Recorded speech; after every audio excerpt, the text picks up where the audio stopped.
Hey Claire, be useful for once. My car's filthy. Watch it before I leave. Derek tossed his keys at me in front of my entire family. My sister Natalie giggled from across the picnic table. Come on, Claire, do something protective today. I caught the keys mid-air. The whole table went silent. Every pair of eyes locked on me, waiting. They expected me to walk to his car with my head down. Instead, I stood completely still. My jaw tightened. I was done playing small. My name is Claire, and I'm 36 years old. I grew up in a working-class family in Michigan. My parents owned a small diner that barely stayed afloat, the kind of place where the fryer never stopped buzzing and the floors always smelled like grease and burnt coffee. I was never the flashy one in the family. My younger sister, Natalie, was the one they always praised for her looks and her charm. She could walk into a room and everyone smiled. I could walk into the same room and nobody noticed. After high school, I ground my way through night school while working full-time. I earned my degree in computer science and became a corporate cybersecurity consultant. It took years of sacrifice, but I built something real. I never talked about it though. I dressed simply, drove a modest sedan, and kept my mouth shut at family gatherings. My family assumed I had some boring office job that paid just enough to cover rent. Natalie's new boyfriend, Derek, was everything I wasn't. Loud, arrogant, and obsessed with appearances. He wore designer watches, leased a flashy sports car, and talked nonstop about his six-figure sales career. Whenever he came around, he treated me like I was invisible, or worse, like the hired help. My parents adored him because he showered Natalie with gifts and talked big about their future together. I kept quiet. I observed. I stayed in the background. I wasn't rich or glamorous by their standards, but I had something they didn't expect.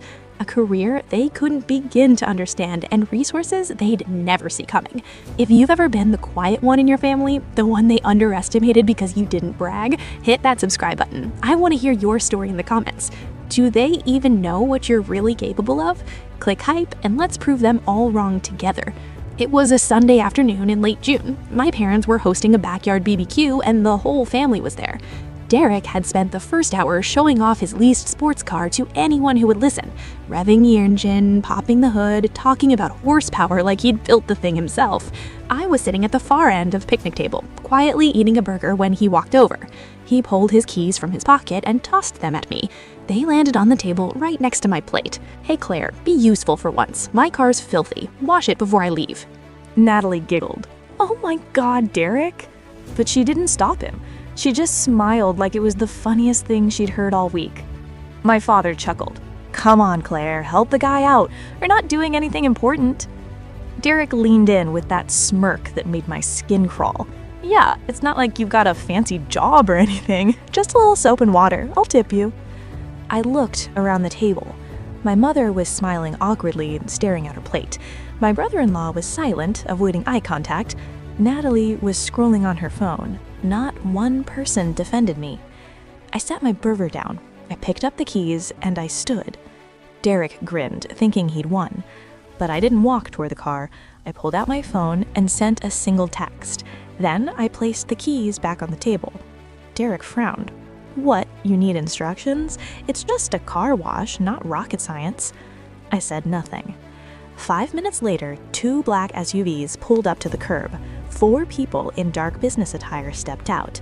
2 men, 2 women, all wearing security badges and earpieces. They crossed the lawn and walked directly to me. The lead officer, a tall woman with sharp eyes, stopped at the table. Miss Harper, is there a problem? The entire family froze. Derek's face went white. Natalie whispered, Claire, what the hell is this? I kept my voice calm. Just my security detail. I texted them when I felt disrespected. Derek stammered, security? For what? I consult for Fortune 500 companies, cybersecurity. Sometimes people try to take advantage. I've learned not to tolerate it. Derek tried to recover first. He forced out a laugh and held up both hands. Whoa, I was just joking, relax. I didn't smile. You told me to wash your car and called me useless. That didn't sound like a joke. Natalie jumped in immediately, her voice sharp. Claire, you're being so dramatic. He didn't mean it like that. I turned to my sister. You laughed. You didn't stop him. My father waved his hands. Come on, Claire, don't make a scene. It's a family event. Then maybe the family should have treated me like family. The security team stood behind me, silent, professional. Their presence filled the yard like a wall of concrete. Derek muttered under his breath, "This is insane." My security lead asked, her voice flat and emotionless, "Miss Harper, is there a problem?" "For now," I said. After the team left, Natalie pulled me behind the garage. Her face was flushed red and her hands were shaking, but not from sadness, from anger. "You embarrassed me in front of Derek. What is wrong with you?" "I embarrassed you? He disrespected me in front of everyone." "You're always jealous," she hissed. "You can't stand that I'm happy and you're alone." Jealous? Of what? A guy who treats people like dirt? At least he's successful. At least he's going somewhere. You sit in an office all day doing God knows what. I didn't respond, but the hurt was real. It sat in my chest like a cold stone. That evening, my mother called. Her voice was soft, the way it always got when she wanted me to be the bigger person. "Honey, I know Derek was rude, but you didn't have to make such a big deal. Now Natalie's upset." "And I am not allowed to be upset?" I asked. "You know how sensitive she is. Just apologize and move on." I hung up. A few days later, I found out Natalie had been calling every relative she could reach, telling them I'd freaked out over nothing and hired fake bodyguards to show off. My cousin Tara texted me confused. "Is it true you pretended to have security just to embarrass Natalie's boyfriend?" Natalie had rewritten the whole story to make me look unstable and jealous. Then Derek posted on social media, "Some people can't handle other people's success. Stay humble, y'all." It was clearly aimed at me. I didn't respond publicly. I didn't defend myself online, but I screenshotted everything. Every text, every post, every voicemail. I gathered it all quietly because I knew my family would never believe me until I showed them exactly who I was and exactly who Derek really was. What they didn't know was that I wasn't just some quiet office worker they could push around. For the past 8 years, I had been one of the top cybersecurity consultants in the Midwest. I'd worked with banks, hospitals, and tech firms, protecting their systems from hackers and corporate espionage. I regularly got flown to different cities to consult for executives behind closed doors. I'd testified as an expert witness in federal court twice. My annual income was deep into 6 figures, but I never flaunted it. I lived modestly because I valued privacy and security over status. But here's what my family really didn't know. I had been quietly tracking Derek's digital footprint for weeks, not out of jealousy, because something felt off. He bragged constantly about his income, but his LinkedIn was wigged and half empty. His company had almost no real online presence. His lifestyle didn't match a mid-level sales position. So I ran a simple background check. Completely legal, public records only. What I found made my stomach turn. Derek had been fired from 2 previous jobs for filing fraudulent expense reports. He was currently under investigation by his employer for the exact same thing. He wasn't successful. He was a con artist living on borrowed time. They thought I was quiet because I had nothing to say, but I was quiet because I was listening, and I had a plan they never saw coming. My closest friend is a guy named Ben. We grew up on the same block, and he's one of the only people who knew what I actually did for a living. Ben became an investigative journalist for a major regional newspaper. Sharp mind, good heart, fiercely loyal. When I told him what happened at the BBQ, he went quiet. Then he said, "You're telling me this clown insulted you in front of your whole family and nobody stood up for you?" "And now Natalie's spinning it like I'm the problem," I said. "Do you want me to dig into this guy?" "I already did, I just need help presenting it without looking petty." Ben agreed. Together, we built a clean, factual report on Derek's history, court records, former co-workers willing to talk, company filings showing a clear pattern of deception. Meanwhile, Derek and Natalie grew bolder. He convinced her that I was jealous and unstable. She stopped taking my calls entirely. My parents texted me to just let it go. Then Derek started hinting on social media about a proposal. The family was ecstatic.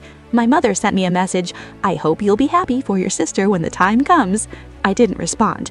Ben and I kept working. He uncovered HR complaints from 2 former employers. I had the LinkedIn screenshots, the fraud investigation reports, and proof that Derek's six-figure income was a complete fabrication. He made $48,000 a year. Then, Natalie announced a big family dinner at a nice restaurant to celebrate something special. I knew exactly what it was, and I decided it was time to stop being silent. The restaurant was warm and dimly lit. The private room smelled like fresh lilies and expensive cologne. Champagne sat chilling on the table. A photographer stood in the corner. Soft music drifted from hidden speakers. Everything was staged for the perfect moment. Natalie was glowing. My parents were beaming. Everyone was dressed up and smiling. I arrived late. I walked in quietly and sat at the far end of the table. Derek glared at me but said nothing. Midway through dinner, he stood and tapped his glass. "I just want to say, Natalie, you've made me the happiest man alive. I can't wait to build a future with you." He got down on one knee and reached into his jacket. Natalie gasped. Tears filled her eyes. The family erupted in applause. Just as he was about to open the ring box, I stood. "Before you say yes, Natalie, there's something you need to know." The clapping stopped. Every head turned. Natalie's face twisted. "Claire, don't you dare!" I pulled a folder from my bag and placed it calmly on the table. "This is a background report on Derek, compiled legally, all public record." Derek's face turned dark red. "You're insane!" "You were fired twice for fraudulent expense claims, you're currently under investigation at your job, and your six-figure income, you make $48,000 a year." I slid the documents across the white tablecloth. Court filings, HR reports, employment records. Ben, sitting quietly in the corner booth, spoke up. "I am a journalist. I verified everything in that folder. It's all true." Natalie picked up the papers. Her hands were trembling. Derek lunged for them. "This is slander. You can't do this." I looked at him without blinking. "It's not slander if it's true. You demanded I wash your car like I was nothing. Turns out I'm the only person at this table who actually earns what she claims to." Derek shoved his chair back and stormed out. The door slammed behind him. The sound cracked through the silence like a gunshot. Natalie started crying. My father sat frozen. My mother gripped her napkin until her knuckles went white. My father finally spoke. "Claire, is all of this real?" "Every word," I said, "and not one of you defended me when he treated me like trash." I picked up my coat. I looked at Natalie one last time. "Congratulations on the engagement." Then I walked out. Derek vanished within days. He blocked Natalie's number, cleared out his things, and moved out of state without a word. Natalie was devastated. My parents were ashamed. My father left a voicemail I listened to 3 times. "We're sorry, Claire. We should have listened." I didn't call back right away. I needed space to breathe without apologizing for existing. A few weeks later, Natalie sent a text. "I'm sorry. You were right about him. I should have believed you."